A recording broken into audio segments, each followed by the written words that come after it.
Magandang gabi, Philippine Air Force. Alamin natin ang magiging lagay at taya ng panahon ngayong gabi ng Biyernes at para sa mga susunod na mga araw.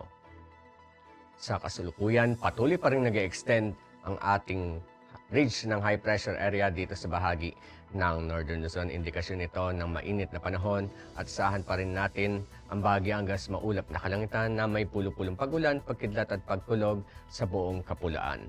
Samantala, si Typhoon Sinlaku naman na ating binabantayan sa labas ng ating Philippine Area of Responsibility ay huling namataan kaninang alas 3 ng hapon sa layong 2,500 km silangan ng extreme Northern Luzon. Wala itong direktang epekto sa ating bansa at kumikilos ito northeastward at 15 km per hour palayo ng ating Philippine Area of Responsibility.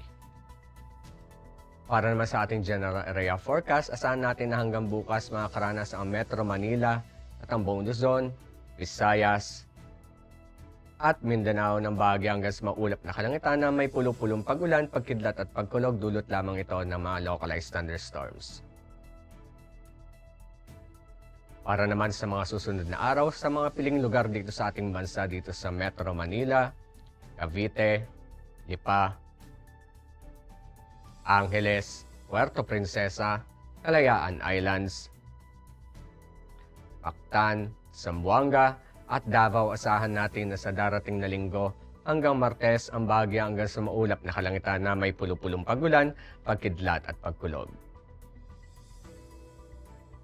Ang haring araw ay lulubog mamayang 18:10 at ito naman ay sikat bukas ng 0541.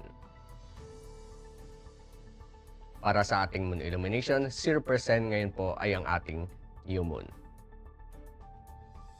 Para manatiling updated sa lagay at taya ng panahon, i-follow lamang ang Air Force Weather Center sa aming mga official social media accounts.